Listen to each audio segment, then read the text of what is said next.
Hi, it's Brendan here. Before we kick off with this episode of The Brendan O'Neill Show, I just want to say a huge thank you to everyone who has donated to Spiked. Spiked is free. We have no paywall. Our articles are free, our podcasts are free, our videos are free, and we want to keep it that way so that our ideas can reach as wide an audience as possible.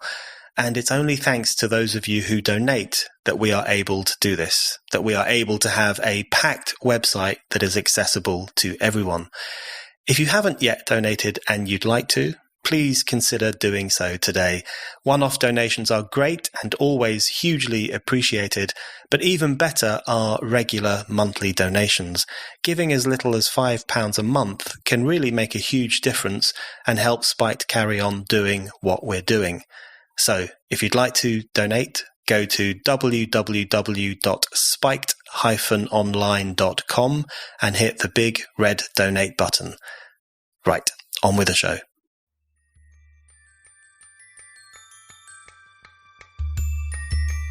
By preserving and conserving the legacy of the past, I actually create the foundation for people like you and others to be able to have the confidence and the independence to be open-minded and to experiment and to take freedom really seriously and to be genuinely free and to cultivate and cherish that freedom. You really do require the conservation of those precious assets that we've gained through our historical experience.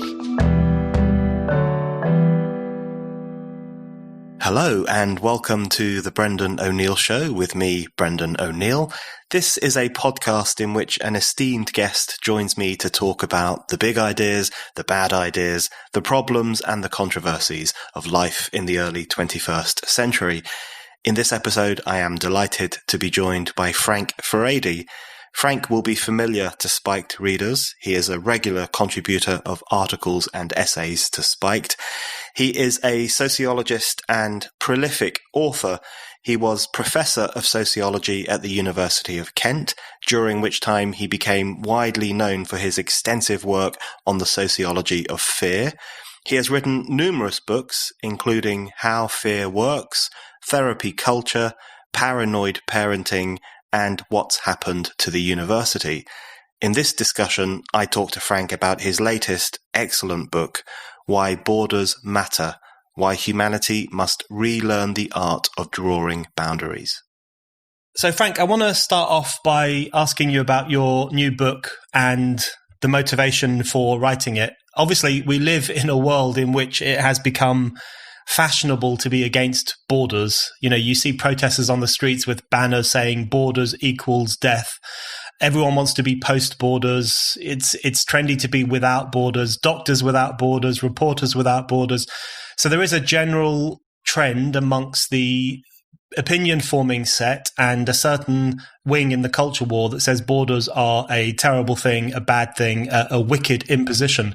Clearly, your motivation was to counter that narrative. What made you want to do that? Well, I think I began to realize that the call for open borders or the critique of different kinds of boundaries, such as that between an adult and a child or a man and a woman, was not motivated by some kind of a fantastically interesting ideal. It was really motivated by the fact that increasingly in the world that we live in, any form of distinction is seen as potentially harmful. And one of the things we find is that people say that borders are not only bad because they keep people out, they're also immoral, they're discriminatory. And similarly, any kind of distinction, for example, between right and wrong or evaluating different forms of art as being good or bad, somehow discriminates against the lower ones. And it's this failure to judge or the fear of judging that I felt was really a foundational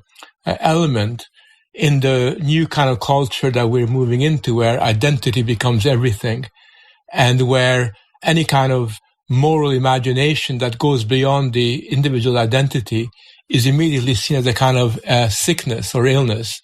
That's what motivated me to begin to look into the subject. So I want to come back to that issue of distinction and the way in which, even in cultural areas, borders are seen as a problematic thing. But just to, on the question of open borders and issues to do with territory and nationhood. I want to focus on that for a little bit. One of the things that strikes me about this discussion is the way in which borders, they're always judged in relation to what they do to people outside of the borders. So they're always seen as a barrier, a wall, a fence. They're always seen as something which communicates a message to those outside. They say, stay away, you're not welcome, don't come here. Now, that's an important part of a border. An important part of the border, of course, is what it says to those outside of the borders. But very little attention is paid, I think, to one of the incredibly important things about national borders in particular, which is what they say to people within them and the more positive message that can be conveyed by a border to those who live within a border. So do you think one of the important things in relation to territorial borders is what they communicate to the people who live within them? Yes, I think what borders do is they bound people to a specific space. It's got an important moral significance because people exist in communities within fairly clearly defined spaces. People aren't just members of an abstract global entity. They see themselves as coming from Yorkshire. They see themselves from coming from a particular town. And that kind of influences who they are and the meaning they attach to life. And one of the important things about borders is that it's through establishing very clear borders that you can even have an idea of what is a public sphere, what is the public domain within which social, cultural, and political life occurs. And historically, the Greeks, already back in ancient times, almost to a person defined the walls that surrounded a city-state as being synonymous with the law. Laws exist for those people that exist within a given territory. And the idea of democracy only makes sense in relation to a bounded people, a bounded demos, where citizens are able to take responsibility for other people who inhabit the same kind of space. And without borders, democracy simply ceases to exist, and public life turns into a reality TV show. On that theme, I wanted to ask you about what you think the current trend, the cult of anti-borders, what it does to the question of citizenship, because it strikes me that we hear lots of, that a lot of value is still attached to the word citizenship. So we'll often hear people talking about global citizenship or international citizenship, or we are new kinds of citizens connected across the world by huge problems such as climate change and so on. But it strikes me that all of that sounds pretty phony. And if you erode borders, or even if you push a post-borders ideology, which lots of sections of the elite have been doing, you really call into question the very possibility of citizenship, never mind the substance of citizenship. Well, I was really surprised to discover in the course of doing my research that increasingly citizenship is criticized and framed in a negative light. I never imagined that people would question citizenship because it's such a foundation of our modern political life. But nevertheless, citizenship is criticized on the same grounds as all other borders are criticized. People say that it's fundamentally wrong to make a distinction between a citizen and a non-citizen, because if you make a distinction between the two, then you're discriminating against the non-citizens, which of course you are, because that's precisely the whole point of being a citizen. You're basically saying that my citizenship means something to me because I'm not like those people who are not citizens. As a citizen, you have certain responsibilities and you have certain privileges that other people don't have. And if you basically erode the distinction, then what you also destroy is the responsibility that citizens have for the democratic future of their own society. One of the ways in which this gets posed, this kind of outlook is posed increasingly in terms of openness. And one of the things we've heard over the past 3 or 4 years in particular is that the new divide in the West is between people who are open and people who are closed. And this is pushed by magazines like The Economist and leading political figures. And I wanted to ask you a bit about openness, because openness is a nice word. Being open is a pretty good thing. Open-minded, open to new experiences, opening your heart to other people. All of those things are generally considered good and can be very good.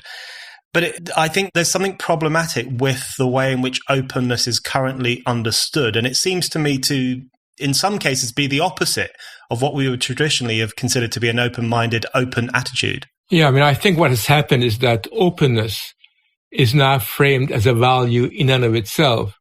So the more open you are, the better person you are, and the more unrestrained you are about your openness, the more valued you are, and ultimately that kind of fetishization of openness leads to a situation where our culture becomes one big reality television show, where increasingly pornography is seen as being valued because we're so open about our bodies, we're so open about talking about sex, we're so open about talking our intimacy that literally anything to do with your own private self, anything to do with your own inner thoughts needs to be almost kind of played out, performed within a public space. And this invitation to be open and that kind of openness not only undermines the persona of an autonomous human being who's got their own thoughts which they reflect upon, it also destroys the private sphere and the private life that we have. Because increasingly we are told that anybody who hides behind their private sphere, who wants to maintain a distinction between what they do at home and what they do in public, are somehow suspect. That a really nice, genuine, tolerant person would never simply close their doors to the rest of the world, that there's something inherently wrong with that. And any politician who refuses to spill out to the world their problems with their sex life, their mental health issues, any politician who basically says, I'm here to talk about my policies rather than about my inner thoughts, is immediately dismissed as somehow this kind of unreliable, untrustworthy individual. And what about the people who, on the other side of that equation, the people who are judged to be closed or who are defined as closed by the people who write these kinds of political narratives? That would include Brexit voters. That would probably include a lot of Trump voters, especially Trump voters who support the building of the wall against Mexico, for example. And it would include lots of voters in Europe who are voting for the wrong political parties or who are Eurosceptic. They get branded as being part of the closed group. That seems to me to be a pretty clear attempt at delegitimizing the views that these people actually hold, which are actually often a strong attachment to a sense of nationhood or community. And how would you counter the accusation that people interested in those kinds of things, particularly in something like Brexit, are closed and want to remove themselves from the world as we've known it? Well, it seems to me that throughout history, human beings cultivated certain attachment, and they would cultivate attachment to their family, to their loved ones, to their neighbors, and to their communities. And although as we evolve as a human species, we tend to become much more able to understand other kinds of people with different kinds of attachment, nevertheless, we make these kinds of distinctions for the very simple reasons that we, as a specific particular group of people, are able to develop our independence in relation to the world that we've created and the world that we live in, rather than to the abstract needs and the abstract influences that prevail globally. And in many respects, you could argue that the people who claim to be very cosmopolitan, who have no attachment, they go from conference to conference, they fly, from one city to the other, rather than being open, are simply confusing escapism with openness. They're really escaping commitment and responsibility, and they're flattering themselves by calling that openness. I wanted to ask you about one of the great confusions of our time, I think. I mean, the terms left and right don't particularly mean a great deal anymore, certainly not what they meant over the past 200 years. But one of the confusions right now is that left-wing people would consider themselves, largely speaking, to be part of the openness crowd, and many of them would look upon others who voted in the wrong way as being part of the closed crowd, which I think is a bit of a strange phenomenon. And even someone like Bernie Sanders has made this point. Bernie Sanders has not unreasonably made the point that traditionally, the people who were completely in favor of openness, with no regard for the importance of borders or of national democracy, tended to be sections of the capitalist class who disdained any barrier to free trade, the movement of labor, and so on. So do you recognize that? And how do you think that shift has come about, where openness with no regard for the importance of national democracy seems to have gone from being a rather top-down imposition phenomenon to being something that is cleaved to by sections of the left and people who would call themselves liberals. I think the important development that has occurred in the last 20, 25 years is that a section of society has made the decision to detach themselves from their past. They detach themselves not only from their past and the values and the legacy of the past, but they feel that somehow they need to detach themselves from the nation they were born into, the community where they grew up, and ultimately even from their family. And what they argue is that rather than, in some shape or form, bearing this burden and responsibility of carrying on with the traditions of the past, they argue we are so enlightened, we are so open that we're going to create and fabricate our own identity. And one of the important things about identity and identity politics in the way that it's emerged is that it flatters itself in that it's a product of my own individual decision. I decide to be transgender. I decide that I'm embracing this sexuality. I decide to be, you have white people making a decision to be black people. And you even have people who are fully abled making a decision to adopt the identity of being disabled. And when you have this kind of promiscuous escapism from your own past, then under those circumstances, openness does become culturally a very new kind of phenomenon, which converges with the openness of rich people in the capitalist class who have got no commitment. They feel just as much at home in Paris as they do in Kansas City, because they have a world that is completely abstracted from the world that the rest of us live in. I really agree with that.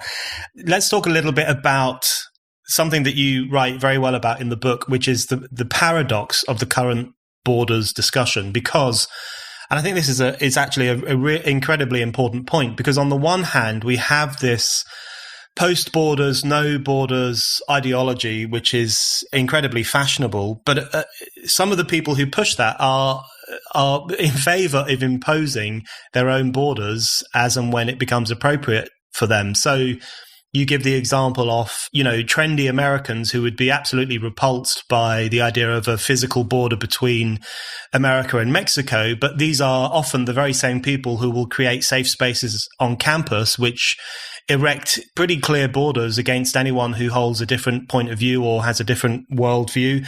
I also often think of the European Union as a kind of, in some ways, a physical manifestation of this paradox, because the European Union, in terms of its internal mechanisms, is based on the idea, borders are a pain in the neck and we want free movement of people and capital. But then if you look at Fortress Europe and the way in which it protects its project from any problematic immigration from Africa or competition from China. So there too, there is a kind of very clear physical paradox. And I wonder, how do you untangle these things? Does it simply indicate that the people striking a pose against borders aren't necessarily against borders, or does it point to a deeper, profound contradiction in this political outlook? Well, I think that at the end of the day, we all need borders. And even the most hostile person to national borders, at the end of the day, realizes that they need somehow to have a space which they can call their own. And increasingly, the space that they aspire to is a very kind of personalized one. But I think what is very interesting is that the same people that argue wholeheartedly about national borders being violent and discriminatory and horrible to people, and we must get rid of all the police that are policing these national borders. The same people who say that are extremely committed to the policing of culture. Mm-hmm. So you have this new development of what's called cultural appropriation, where different groups are patrolling the distinctions between cultures. And you have recently, in this last few days, a number of white chefs being criticized for cooking food that isn't American food, but is Asian or comes from another part of the world. You have Indian yoga teachers insisting that, yoga classes can only be taught by Asians because it's part of their culture. So they're very carefully policing culture in all kinds of different ways. And if you happen to be a white university student who wears a sombrero hat at a campus ball, you're criticized for appropriating Mexican culture. So, boundaries are really policed, but these are very different boundaries. These are identity-related boundaries. And to me, the most extreme example of this, of the way in which borders have become personalized and identity-based, is the obsession we have today with personal borders, with kind of defending your personal space. And if you go on Amazon, you'll find there are dozens and dozens and dozens of books, self-help books, that tell you how to protect your personal space against intrusion. And the very fact that we're concerned about personal space but indifferent to the space of our nation indicates the kind of problem that we have today. How would you see those two things as being related? I mean, I think it could be straightforwardly argued that there is a close relationship between those two things, because I think in relation to the contemporary disdain for national borders, it's often driven by a self-conscious detachment from the people who live within those borders and a disregard for their points of view, their ways of life, their cultural values, and for the idea that they should have a proper democratic say in how a nation is run. So it's often driven by a sense of conscious distancing from your fellow citizens, particularly those who are lower down the status ladder than yourself. So I guess that could be seen as being related to the growth in interest in protection of one's personal space, because both seem to spring from an orientation away from your fellow citizen into a sphere that is either incredibly well protected from those people or simply exists on a different plane in an abstracted global world. So to what extent do you think there is a conscious aspect to the borders discussion where it is about alienating yourself and maybe a few members of your identity group from the masses, from the populace, from the people within the nation? I think there is that on the one hand, but there's also much more semi-conscious, almost a kind of powerful inner drive of socially distancing yourself from other people. And I think it's interesting that very often the same people who love cultivating their newfounded identity are also the ones that have been most comfortable with social distancing during the COVID-19 lockdown. And for them, that kind of social distancing of being estranged and physically distant from other people didn't come as a big problem. And they couldn't understand why people like me wanted to get out of lockdown as fast as possible and wanted to get out into the real world. And it's interesting that when you look at the whole discussion around safe spaces, personal spaces, it is very much influenced by a kind of fear of other people. It's a kind of insecure kind of sensibility that often expresses itself in very aggressive forms when identity becomes weaponized and politicized. But nevertheless, it is a very kind of anti-human kind of sensibility where you really don't trust other people and you almost kind of seek refuge in your own identity. That becomes you. That's a statement about who you are. And other people and their lives are a matter of indifference to you. You don't particularly care about them. One of the many things I love about the Great Courses Plus streaming service is how much you can learn from great experts who know how to teach.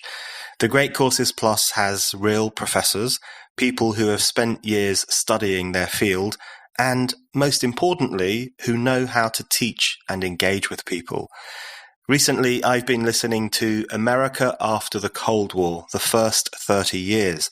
The professor, Patrick N. Allett, has a great knack for bringing the key moments of recent history back to life. And what's so refreshing is that he is able to summarize the key debates and turning points in an unbiased and impartial way. The course itself covers the years which have led up to the turbulent political moment we currently find ourselves in. With a vast selection of subjects on offer, the Great Courses Plus truly has something for everyone. You can learn to become a great writer, practice mindfulness, or delve into astrophysics. And with the Great Courses Plus app, you can learn anytime, anywhere, on the go, just as you do when you're listening to this podcast. Join me and see for yourself by signing up for the Great Courses Plus today. And for a limited time only, my listeners will get unlimited access completely free for an entire month. So don't wait. Sign up today using this special URL. thegreatcoursesplus.com/Brendan. That's thegreatcoursesplus.com/Brendan. And now back to the show. Following on from that, I wanted to ask you just pointedly about the issue of immigration, because the issue of immigration, I think, is a difficult one for many people at the moment, because on the one hand, there are those of us, including some of us at Spite, who are very interested in promoting a fairly generous approach to immigration, a fairly liberal attitude towards immigration. And that's something we definitely think should be in the mix in the democratic discussion, and something we might be interested in convincing people to get behind. But on the other hand, there seems to be possibly a semi-conscious promotion of immigration from the top down, which is designed in large part to push forward some of the problematic trends you're talking about. So immigration, not particularly consciously, but it becomes weaponized as a way of diluting borders, diluting national cultures. And you will often hear, for example, the immigrant work ethic being valuated higher than lazy natives. There may well be an element of truth in the immigrant work ethic. I have no doubt about that. But the way in which the value of immigration is posited as being almost superior to the values of the nation in which the immigrants are moving. So there does seem to be a bit of a conflictual situation for those of us who might be interested in arguing for an open approach to immigration, when it is used, particularly by the European Union and others, as a means of weakening borders and diluting national integrity. Yeah, this is a very difficult question because, as you suggest, one would like to be as generous as possible in relation to allowing people free movement. And, I myself, I come from an immigrant family. We kind of migrated to Canada from East Europe. So I'm quite sympathetic to people's desire to migrate. But there's a difference between immigration and the way in which immigration has been recast into a very new kind of political weapon. And if you look at the discourse that is used in America and in England, for example, by advocates of open borders, they see immigration as a positive development because it kind of dilutes the homogeneity of the national community. And from their standpoint, homogeneity is seen as bad and diversity is seen as being good in and of itself. And therefore, the more you can create a diverse society, the more you undermine homogeneity, the better it is, because that undermines the whole national sensibility that exists within a nation state. And it seems to me that there's a problem with that. And the problem is not immigration, but it's the ideology of multiculturalism, which invites people to refuse to assimilate and reconstitute a new homogeneous system, but instead invites them to create parallel societies. It kind of invites them to ignore the cultures and the sensibilities of the society that they've kind of moved into. And when you do that, then what you end up doing is actually undermining that kind of sense of nationhood, and you weaken society from within. And that has, I think, potentially very damaging consequences, including the creation of conflict. One of the ironies I'm always struck by in relation to this discussion is that the very people who disdain borders and then uphold the ideology of multiculturalism, one of the unwitting consequences of what they say and do is the creation of new kinds of borders within a nation. So borders between local towns, between one ethnic bubble and another ethnic bubble, and a certain amount of tension between communities who see themselves as being opposites. And in some instances in Europe, there are even pretty much no-go zones where, there's certain places you can't go because of the values that have been allowed to take hold there. And in relation to that, I wanted to ask you specifically about assimilation, because if you say the word assimilation these days, you're pretty much seen as a fascist almost. It's seen as a terrible imposition to put on anyone. Whereas it strikes me as being something that is potentially incredibly beneficial, firstly for society itself, because you're assimilating more people into the national project, into a sense of being part of the nation, part of the workforce and so on, but also beneficial for immigrants and new arrivals who are invited to become part of something new and are invited to learn the language that everyone else speaks, adopt the values that others consider to be important. Whereas I think the current rage against assimilation, which I think springs from the kind of disdain for borders and nationhood, strikes me as being incredibly destructive for all sides. Yes, I mean, the question of assimilation ultimately is about the question of what is it that binds us together? What is it that makes us members of the same community? And that's a very difficult question to answer if we discourage people from speaking the same language, adopting similar habits, having a common education. Because when you do that, then you do create a process of cultural unraveling. And I know this myself because I remember the very first time I went to the United States, it was the case that almost anywhere you went to, people talked about the American way of life. And when people said the American way of life, they didn't need to explain what that meant. There was a certain tacit assumption that everybody knew what it was really all about. Now, today, what you've got is a situation where if I talk about the American way of life, some people will kind of agree with me and bow in assent. Others will regard that expression as an incitement to an argument because from their point of view, the American way of life is the last way of life they want to see in their own country. So what you then have is a situation where, instead of encouraging people to create a common web of meaning through forging bonds that bind them together, what you're doing is you're kind of basically encouraging people to go in their own way and creating a very divisive dynamic, which is very, very evident when you go to North America or you go to France. Even in Britain, we have an unfortunate tendency to go in a different direction and create parallel worlds. On the question of a sense of nationhood, a sense of community, the thing within borders being an important space for democratic reasons and reasons related to citizenship, on that in particular, I wanted to ask you about how you would see the distinction between being in favor of nationhood and national democracy and being a nationalist. Because one of the current terms of abuse, so there are many, if you're a populist, you're a bad person. If you're a nationalist, you're a bad person. And I wonder how you would distinguish those things. So, for example, if you look at the vote for Brexit, now I and many others see the vote for Brexit as an attempt by ordinary people to push back some of the trends that you've been talking about and others have been talking about, particularly in relation to the dilution of national borders and the undermining of national democracy. And most of the opinion polls show that people voted Brexit predominantly for two reasons. Firstly, because they want laws that we have to live by to be made in the UK.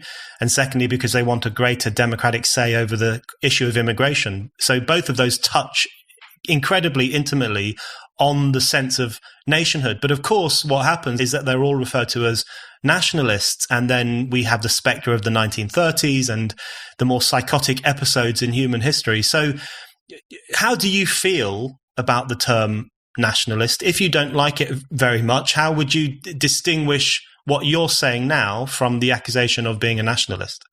We have a lot of problems with nationalism and the nation because in the last 50 or 60 years, there's been a systematic campaign to delegitimate the sense of nationhood so that even the very basic pride that you have in your national football team or your national sport team is seen as a kind of form of bad taste on your part. And we're discouraged to take our nationhood too seriously on the grounds that, if I take pride in being English or being French, that is seen as a negative character trait, something that inherently implies that because I take pride in being British, it immediately implies that means that I must hate Germans or I must hate French, or at least I'm disposed towards looking down on other people. Whereas in fact, the sense of nationhood can be understood very simply as, I define myself as Frank Furedi, partially in relation to you as Brendan O'Neill. I know that I'm who I am, partially because I know I'm not you. That's how we develop our identities in the first instance. And we do that at an individual level. We do that at a family, community level. And it seems to me that there's a real importance about a nation. And the importance about a nation is that it provides the foundation for us being part of a people. And in a sense, whether we like it or not, even though all of us are human beings on this globe, we are also at the same time different kinds of people. And we are the people who are committed and are linked to a particular space. We are a people that are organically linked to the generations that preceded us and to the generation before that. And it's those organically created sort of relationships, what we call pre-political relationships of family and generational interaction, that gives us a certain security and a certain understanding, a certain meaning about the way we make our world. And, you might decide when you're older to become part of another people. You might decide, well, you grew up in Britain and it was nice, but now you want to move to Australia. And when you move to Australia, you take part in being part of the Australian community. But in both cases, you partake of a nation. Now, whether you then politicize being British and you weaponize Britishness and you become, you develop an extreme identity, that's a choice that you have. But that doesn't follow organically from having a sense of nationhood. You can even have being a nationalist doesn't necessarily mean that you turn that into an ideology. Being a nationalist can simply mean that you see your own culture and your own society as a prism through which you interpret your everyday experience. And it's a prism that allows you and gives you insights about the world. So I do think we need to take a reality check and make a very clear distinction between nationhood and the sense of nationalism on the one hand, and when nationalism becomes politicized and turned into a weapon, when it becomes simply another form of identity politics, pretty much the way that LGBTQ people weaponize their identity. And of course, at that point, it becomes a very regressive, destructive force. Okay, I want to move on to the question of the importance of borders in relation to how they tell us what we are not. So I started off by asking you about the importance of borders for those who live within them, sense of community, a positive sense that you're in this sphere for a particular reason, with particular responsibilities, with particular privileges.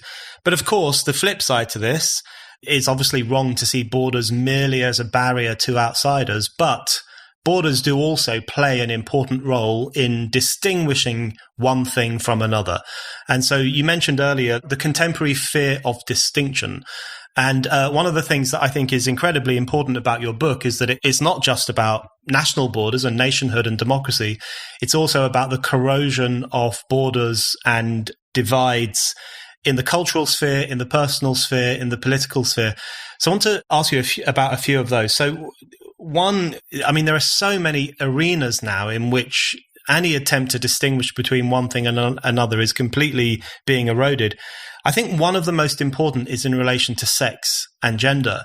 And you write about the transgender phenomenon, where I think the most striking thing, about the contemporary transgender phenomenon is that it seems to be eroding what in some ways is one of the most important borders in human society, which is that between male and female, which does not mean that one is more equal than another, but certainly recognizes that there is a difference between those two things. Traditionally, they've played different roles. They often relate to children differently, or children relate to them differently. I wonder, to what extent do you understand transgenderism as an organic movement of a new identity set, a group of people who have their particular view of themselves and want to pursue their identity? And to what extent do you see it as society itself signaling that even that most basic distinction between male and female is no longer acceptable in a society like ours? Well, I think there are two sides to it. One of the sides that's quite important is that the term trans recurs with great frequency in contemporary culture, and it's highly valued because trans simply signifies the fact that you're going beyond any kind of distinction, beyond the conventional boundaries that used to exist. So, a transnational citizen is a citizen of no specific place. A transnational citizen can identify in any old way. It becomes an entirely arbitrary accomplishment, unconnected and unrooted in anything specific. And if you go on Google and you look at the different ways that trans is used this way, you'll find that its main purpose is to encourage something that's very popular in universities, which is transgression. Now, transgression is a very interesting concept because there was a time when to transgress was seen as a very serious sort of sin or a very serious crime against a particular law. And in the old days, some people would kind of get themselves involved in transgression. So you read someone like the philosopher Nietzsche, who transgressed, but they knew that when they transgressed, they were going to pay a very high price for breaking the taboos or the rules of that society.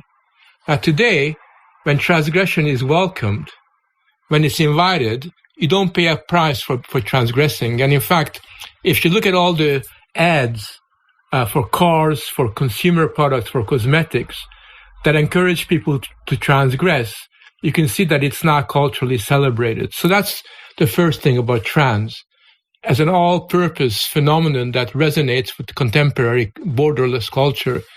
The second element is the one you relate to specifically, is transgenderism.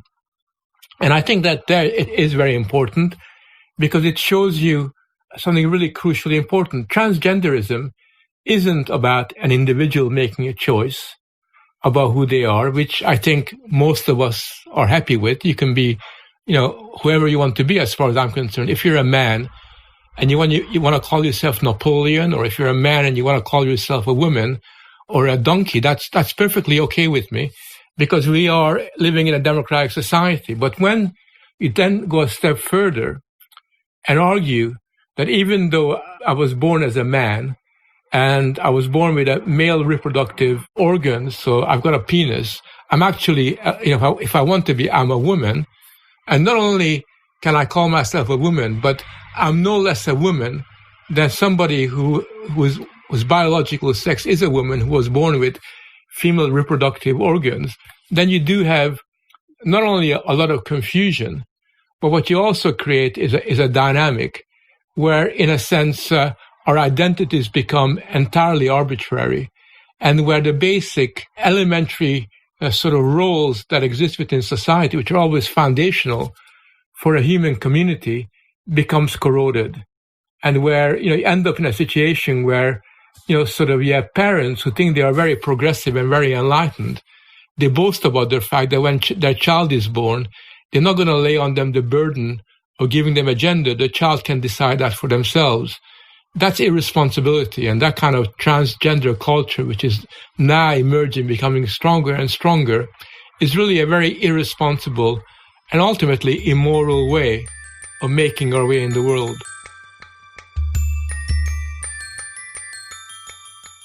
Right, just before we move on, I want to tell you about Expressvpn.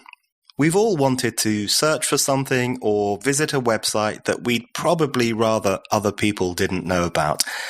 Most of you are probably thinking, why don't you use incognito mode? Well, there's a good reason. Incognito mode alone does not hide your activity. It doesn't matter what mode you use or how many times you clear your browsing history. Your internet service provider can still see every single website you have ever visited. It doesn't matter if you get your internet from Virgin or BT, Verizon, or whoever. In the US, ISPs can legally sell your data, and in the UK, they are obliged to hold it for security purposes. Expressvpn is an app that reroutes your internet connection through their secure servers so that your ISP cannot see the sites you visit. Expressvpn also keeps all of your information secure by encrypting 100% of your data with the most powerful encryption available. Most of the time, you won't even realize you have Expressvpn on. It runs seamlessly in the background and is so easy to use. All you have to do is tap one button and you're protected. Expressvpn is available on all your devices, phones, computers, even your smart TV, so there's no excuse for you not to be using it. Protect your online activity today with a VPN that was rated number 1 by CNET and Wired. Visit this exclusive link, expressvpn.com/Brendan, and you can get an extra 3 months free on a 1-year package. That's expressvpn.com/Brendan, where you can find out more. In relation to that, one of the other things you talk about is another important border, traditionally speaking, was the border between public life and private life. And thinking about the transgender issue and a few other kind of contemporary campaigns too, it strikes me that one of the problematic phrases is the personal is political. Now, of course, that phrase is not single-handedly responsible for all the sorts of corrosions we're talking about, but it does strike me that the use of that phrase and the institutionalization of it in some senses really represents one of the most fundamental breakdowns of borders, which have been recognized as important by thinkers throughout history. The border between who you are as a private person, how you replenish yourself morally in a private sphere, with your intimate relations with others, hidden away from the vagaries of capitalist society and the pressures of political society, a sphere in which you can imagine yourself and remake yourself and fortify yourself for public engagement.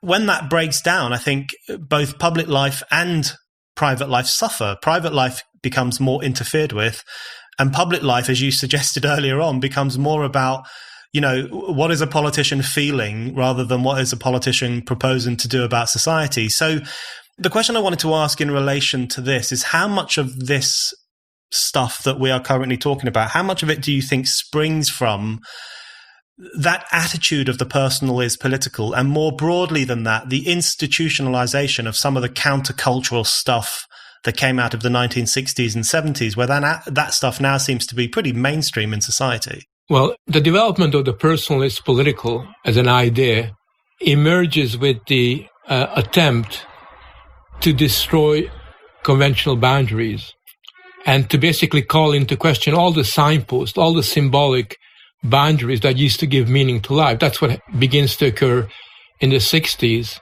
And it's at that point, for example, when adulthood is regarded as a big drag, when people say that the only stage of life that is worth celebrating is that of youth, and the only culture that really means anything is youth culture. So that's the kind of the beginning of a process where there's a systematic attempt to open up all these borders and boundaries and to call into question what's going on. And, you know, that particularly pertains to the relationship between what you do in public and what you do in private, because human civilization evolved, particularly in the modern time, by making that distinction between the public and the private sphere.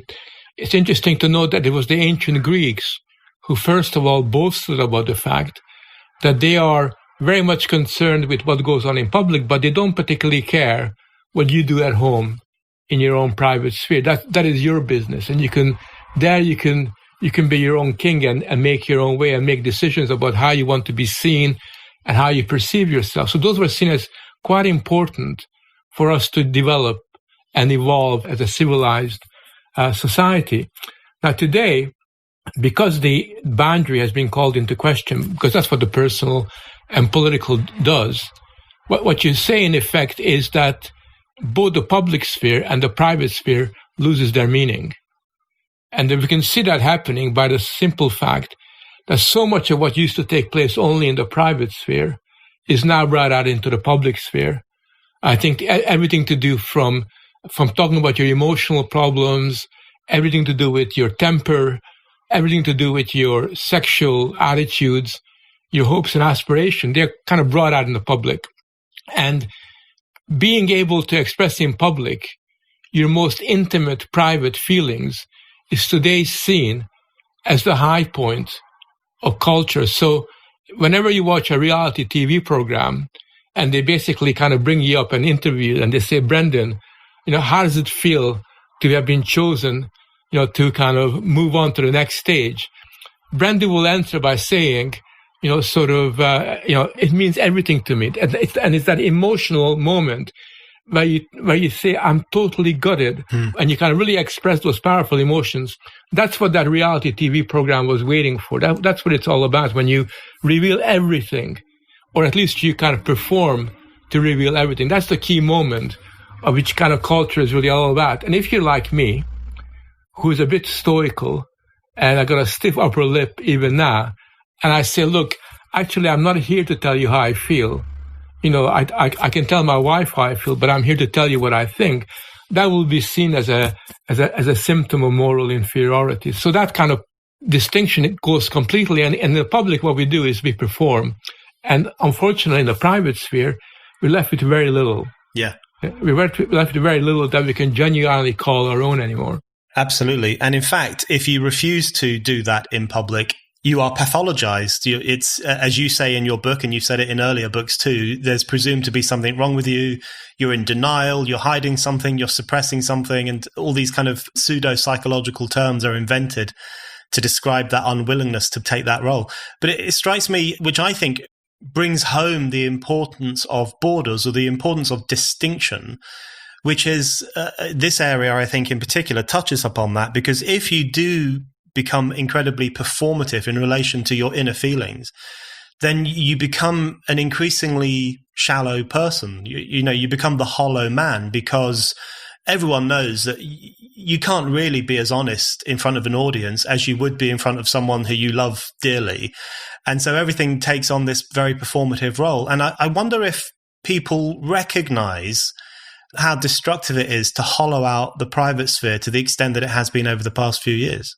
I think some people do. A lot of people, unfortunately, are too much caught up in this kind of cultural moment.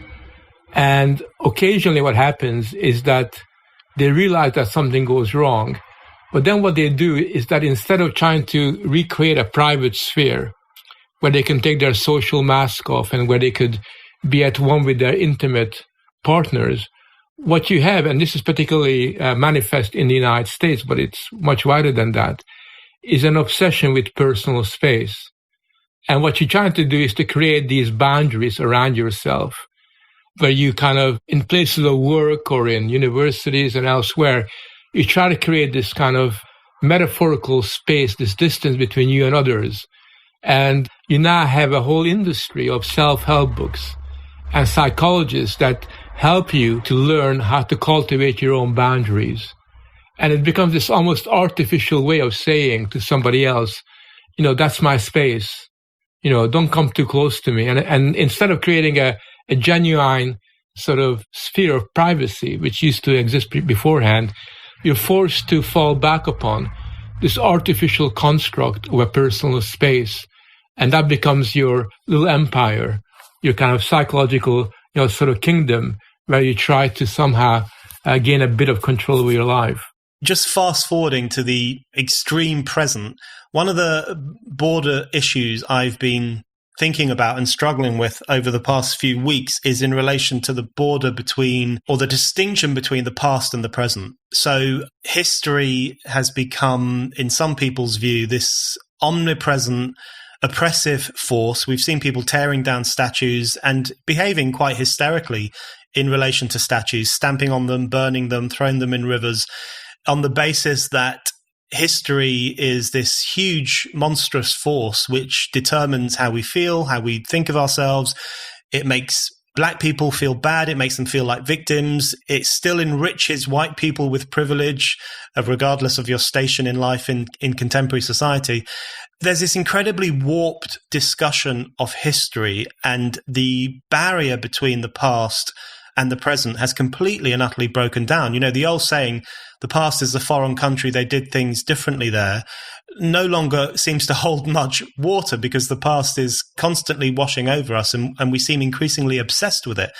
On the other hand, though, it is, of course, true that history, not as a sentient force, but the acts of history and the achievements of history certainly shape and influence the society we live in. So how would you distinguish between this, I think, rather aggressive view of history as this thing that is like a tsunami in everyday life, and the importance of appreciating the achievements of history as we move forward? Well, I think there's a difference between, as you say, appreciating history and learning the lessons of the past and taking its legacy forward, albeit in a critical way, and becoming better human beings by drawing out the lessons that the past provides us. There's a difference between that and what we have today throughout the Western world, a case of reading history backwards. Because when you read history backwards, what you're doing is you're eroding the distinction, the boundary between the present and the past. And you are doing that partially because it's very easy to gain moral authority, and moral superiority by contrasting your behavior or your supposed behavior against the people who were around 200, 500, 1,000 years ago. In other words, you, as a university professor, can look really aware and can look really moral superior when you compare yourself to an owner of slaves in the United States in the early 18th or late 18th century. And what you're doing is, in a very kind of condescending way, you're basically saying, look, we are so sensitive, we are so aware, these people were not. That's how you begin. But then, at a certain point, you forget the fact that these people have lived 200-300 years before you did, and you begin to talk to them and have a dialogue with them in the way that you and I are having a dialogue. And you're saying, look, George Washington, what was your position on gay rights? Sort of. And if George Washington didn't write a treatise arguing the virtues of gay rights and gay marriage, then somehow you're a morally inferior person. So you're projecting yourself backwards, but at the same time, you treat the figures of the past as if they are of today. And in the course of that, being extremely destructive, because what you're doing is the more you kind of beat away and try to beat up people who lived 200-300 years ago, the more you're creating this distance, this space between the present and the past as it happens. And you do end up with the kind of vision of the world, which is basically a year zero world, where everything good, everything worthwhile begins in this year zero, in the here and now that you've established. And it's very flattering. You feel you're looking really, really good, but you destroy your whole continuity with the whole legacy of human experience. I've noticed that. In fact, one of the most striking things about the current moment is the very casual way in which it completely demeans people who made incredible achievements in the past. So if you look at the contemporary idea that, black people's lives in the US in particular have not improved in 400 years, and it's the same old American Republic, completely denigrates the work of Frederick Douglass, Harriet Tubman, Martin Luther King, this notion that nothing changed. And I think that's one of the problems with breaking down that barrier, or misunderstanding history as this kind of terrible force rather than something as that people make in particular circumstances. One other paradox I wanted to raise with you, because you write about this in the book too, is in relation to the question of judgment. So one of the problems in contemporary society is an unwillingness to make judgments. So to such an extent that in relation to the borders between male and female, we now have a situation where, a school teacher won't tell a schoolboy that he's a boy rather than a girl. And instead, what often happens is all sorts of situations are created where that boy can pretend to be a girl. So, an almost psychotic collapse of the willingness to make a judgment or to make a distinction. But at the same time, we live in an incredibly severe society in which people can be judged incredibly harshly if they fall outside the parameters of what is considered to be acceptable thinking, Or if they say to that boy, you're a boy, and then all hell will rain down on those people. They might lose their jobs. They will be called every name under the sun. And it might not be a particularly moral or intellectually deep form of judgment, but it does seem to be almost a religious denunciation. So how do you work out that paradox between living in a society that is running scared of moral judgment, but also one in which there are severe consequences for those who don't think in the right way? Well, when you remove judgment from the equation and you adopt this very unrestrained sensibility of limitlessness, where you don't recognize any limits, either physical or symbolic, then that becomes an invitation to behave in a very arbitrary and potentially totalitarian kind of a way. And that's why you will find that all these sensitive university professors who boast about their non-judgmentalism, when they see a university student on campus wearing a MAGA hat, will immediately denounce them as being racist and homophobes and all the rest of that. And that is why, if you have a different interpretation of the way that racism works than what the leaders of the Black Lives Matter movement say, you don't allow there to be two theories of racism. There must be only one. You immediately denounce that as just another form of racism that you're kind of putting forward. So you do have this a level of hostility and hatred towards what you consider to be subversive views that's comparable to the kind of totalitarian impulses that we saw in Nazi Germany or in Maoist China. Okay, final question. One of the things that is sometimes said about you is that, you were a bit of a 60s radical, you were a bit of a 70s radical, and now here you are, talking about the importance of borders, the importance of distinction. You're critical of the hyper-trendy transgender movement, and you're critical of other things that are conceived by some people, wrongly in my view, to be, open, liberal, positive campaigns. And one of the things that is often said is that, there are those who are 60s radicals who've become conservatives in the 21st century.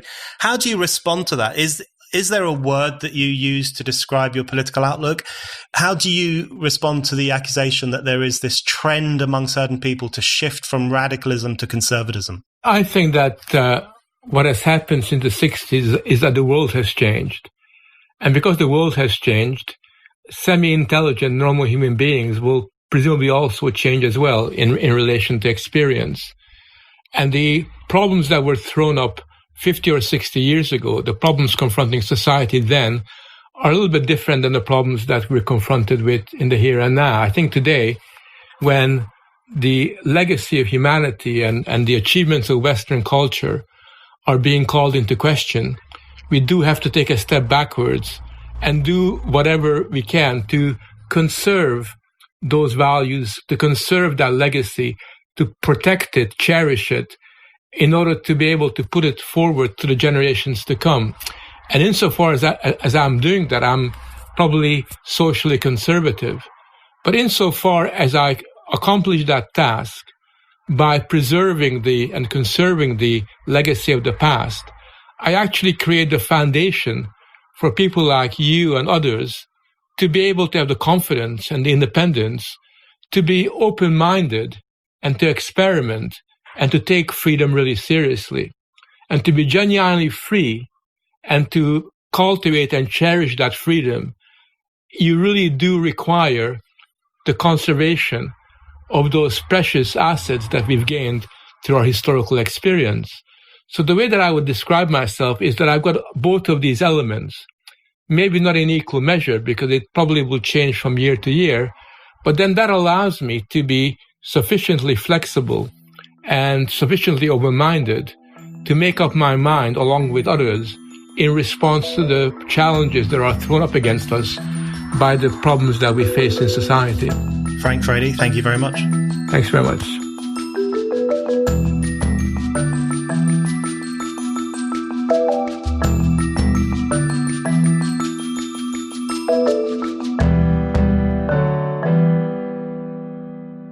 Thank you for listening to The Brendan O'Neill Show.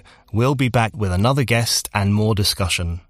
Don't forget to subscribe And in the meantime, keep reading Spiked at www.spiked-online.com.